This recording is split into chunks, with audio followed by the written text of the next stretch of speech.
Chim, and I'm a children's and young adult author of a number of titles, and I'm here to celebrate World Book Day.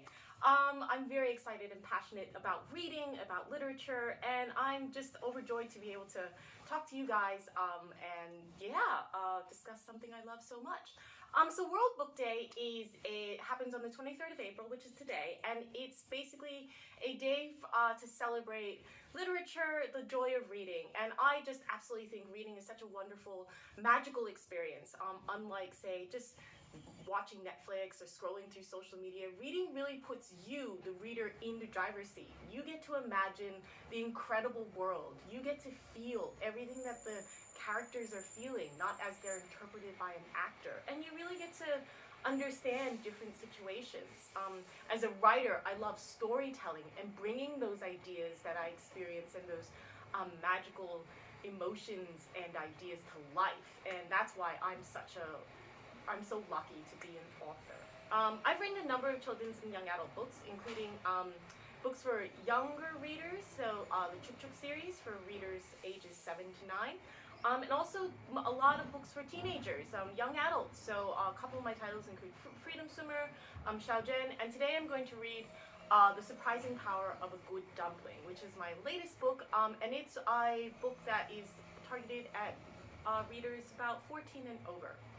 But before I begin, I just want to thank Booktopia and Westwards for allowing me to be here today and share World Book Day and talk a little bit about what I do as an author and as a writer and reader, and also to the Starlight Children's Foundation for featuring me and having me on Starlight TV. You guys do amazing things, and I hope that everyone will really enjoy the day and take some time and pick up a book and spend some time reading today.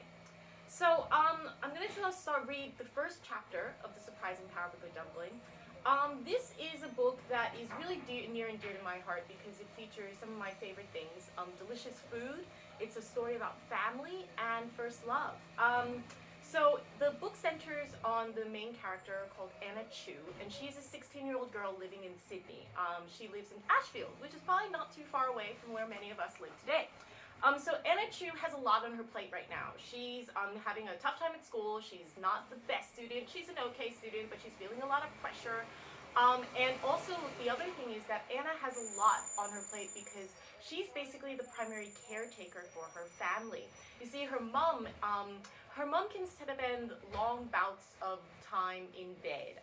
Her mom can get really upset or feel a little depressed perhaps and spend a lot of time in bed, so she's not looking after the family as she would like to. So it's up to Anna, who is the eldest daughter in the family, to look after herself and her younger siblings, Lily, who is 13 years old, and Michael, who's just 5 turning 6. So she's got a lot of responsibility, basically being sort of a pseudo-parent for her family. She loves her family so much, but she also just wants to be, more than anything, a normal teenager. She wants to go have sleepovers, hang out with friends, worry about school and boys and things, but she's just got a lot of responsibility. Her dad runs a Chinese restaurant, which she also helps out at. So I know many migrant families, including myself, we spend a lot of time looking after our families and helping them out in their everyday situation, because family is such an incredible and important part of our lives. So I'm just going to read to you the first chapter of The Surprising Power of a Good Dumpling that really sets the scene for what Anna's life is like. And I hope that you guys will enjoy it, and let's give it a go. All right. Chapter 1, Yat, February.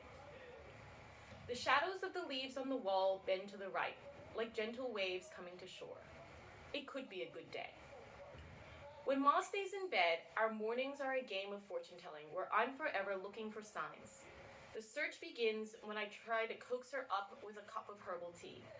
I shuffle down the hallway, looking for a shadow that looks like a smiley face, waiting for a shock from the doorknob, or trying to miss the creaking board on the floor. These signs tell me something about what to expect behind Ma's closed door. I can't say if they work or not. There was definitely a day I missed the squeaking board and Ma ended up throwing the tea I brought her against the wall. Bad day. And then there was the time I thought the shadows outside Ma's bedroom looked like a kitten playing with the balloon. That day, Ma went out and bought me and Lily new iPhones because she said they were on special. Good day. Today, shadows look promising, and the knob doesn't shock me. The ceramic lid of Ma's special teacup rattles in my trembling hands as I push the door open. In here, the shadows look menacing. The thin slats of sunlight threaten to break through the barrier of dark that engulfs the room. She's still in bed. Bad sign. 1 for 1. I set the cup down on the bedside table. Ma's tiny form is lost in a swath of thick doona, so only a matted black nest of her hair pokes out. I know she's not sleeping. My heart sinks. She's been in bed for 2 weeks now. It's not the first time, and I know it won't be the last. But I still can't smother the plumes of disappointment when she gets like this, when she stops being our mother. Out of habit, I push my glasses up against the bridge of my nose. Ma, cha, tea. I can still detect a tinge of hopefulness in my voice. She doesn't stir. A small breeze makes the blinds tremble and the beams of light shiver, but nothing else in the room moves. Certainly not my mother. Ma. I put a hand on the cushioned part that I think is her shoulder and shake gently. Only then does she move, and that's only to flinch my hand away. I stay by the side of the bed, waiting for another sign, some acknowledgement that I'm here, but she doesn't turn. As I leave, I shut the door as quietly as I can. This time, I think that maybe the waves in the shadows look more like spikes on a lizard, so not the good sign I thought they were. Or maybe they're just bloody leaves. I plaster on a smile and head into the kitchen. It's eerily quiet, just the sound of the dripping tap from the sink. It's the only plus side to Ma being in her room. My little brother and sister have been on their best behavior in the mornings since Ma's been in bed. The two of them are crammed together on one side of the dining room table making breakfast. Ma threw out the toaster a while back. Toast is too yeet hay, hot air, and the darkened bits cause sore throats, she says. So we are eating butter and jam on plain bread. Lily is helping spread the jam for our 5-year-old brother. Michael flattens his slice of white bread into a gooey patty and crams it into his mouth, jam and butter smearing all over his pudgy cheeks. I grab a paper towel to wipe it off, but it just spreads the sticky mess around. Now, bits of paper towel cling to his face. I shrug and reach for the tub of butter. How's Mom? Lily asks. Sleeping, I say. Lily will know this is a lie, which makes it easier for me to say. I'm a terrible liar, and I don't like to argue with my sister. While some people argue to be right, Lily argues just to prove the other person wrong. As expected, Lily is not buying. Okay, so talking to herself or not talking at all? At 13, my little sister is more matter-of-fact and sarcastic than I've ever been. She's sleeping, I say again, and jam the butter knife into the hardened brick. I gouge out a piece, not caring it looks like somebody has hacked away a piece of flesh from the middle of the block. I do my best to spread it, then give up and just fold the bread over. I eat my buttered bread in 2 big bites. The lump of butter melts slowly on the roof of my mouth. If Mommy's sleeping, are you taking me to school, Tete? Michael asks, a snarl of paper towel still stuck to the corner of his mouth. His bowl haircut and perfect bangs makes his brown eyes look even bigger. He's so cute sometimes it hurts my heart. Lily is going to have to take you today. Lily's outraged. I have to meet with my CT partners before our presentation. You can drop him on your way. CT stands for Communications Theater. Calling it drama is too pedestrian for the students at Montgomery High. You start at 9, Lily. If you get going soon, you won't be late, I say. Ugh! Lily's complaining is overly dramatic, but it doesn't faze me. She's up and running to her room, her sticky plate still on her table. I sigh and pick up my hardly used plate along with hers. I leave the dishes in the sink and wet another paper towel in a final attempt to clean my brother's face. He sits there and let me scrape things off with my chewed down to the nub nails. Papa didn't come home last night, my brother frowns. I know. Things must have been busy at the restaurant, I say. I've noticed this has been happening whenever Ma stays in bed, but I keep this to myself. Michael reaches up to touch my face. Look, Anna, an eyelash. You have to make a wish. I smile and comply, closing my eyes and blowing on his fingertip, wishing for Ma to be out of bed, for Baba to come home, for things to just be normal. We smile at each other as the eyelash disappears and Michael looks very pleased with himself. Okay, it's already past 8. Time to get ready for school, I tell him. But I need Mommy or Baba to sign my permission form. He waves a piece of paper under my nose. Our librarian, Miss Holloway, is taking us to an art camp, but she says I have to get my parents to sign it or I'll miss out. Can we just wake Mommy up? I remember Ma's shape in the bed, all bundled up and still. The last thing I want is for Michael to see her that way. Tell you what, You get ready, and I'll see if I can wake her up, I say. His whole face brightens, and the ache in my chest is gone in an instant. Are we going yet? Lily emerges from our bedroom, all dressed. She has pulled her hair back in a messy ponytail. Her rail-thin body is almost comical, with her oversized backpack hanging extra low and bouncing against her bottom. A water bottle dangles from a carabiner clipped to the side. Hurry up, Squirt! We have to go! She calls after Michael's retreating form. She plunks herself down, backpack and all, onto one of our metal folding chairs. The water bottle makes a loud thud as it hits the chair, but she doesn't notice, just crosses her arms and stares at me. She's not going to sign the form, you know. The know-it-all arch of her eyebrow is so perfect, I wonder if she's practiced it before. I know. I snatch a pen from the kitchen drawer and scrawl in the line on the form. It's not the first time I've forged Ma's signature, and I'm sure Lily's done it a million times too. But we have an unspoken agreement between us. We protect Michael from Ma's tendencies, the bad ones at least, while we can. Lily lets out a not-so-subtle huff behind me. You know, if I get another lecture from Lucy, I'm going to tell her it's my sister's fault. I'm not taking the fault. Sure, whatever. And don't call your teachers by their first name.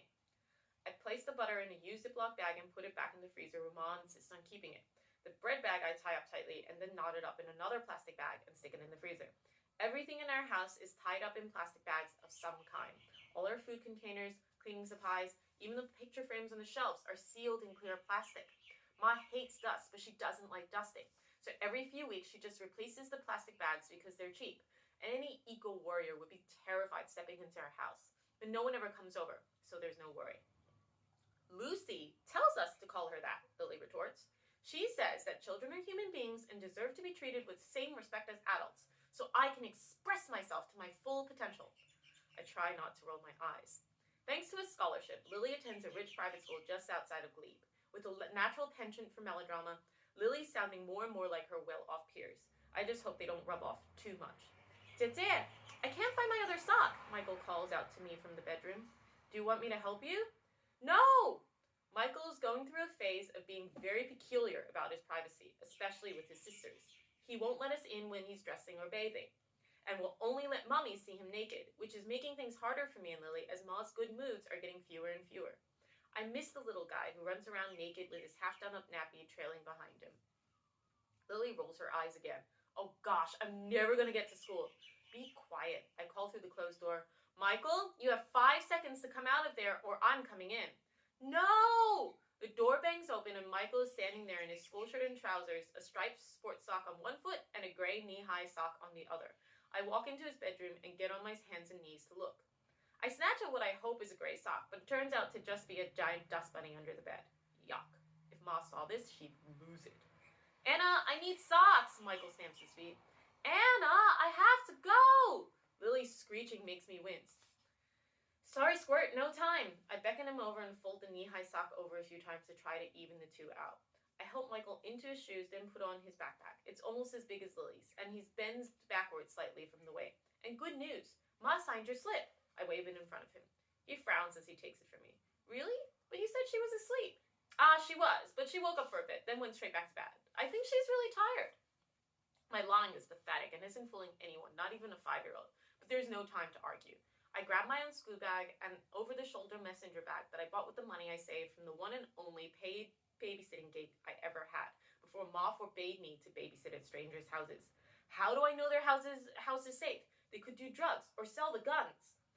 The woman paying me to babysit worked at the Woolies down the road and was hoping to pick up an extra shift on the public holiday, but there was no use pointing this out to Ma. Although these days, it doesn't seem to matter. She's so often in bed. As I leave for school, I pause by Ma's door, but don't go in. The shadows are gone now. At least for today, there are no more signs to consider.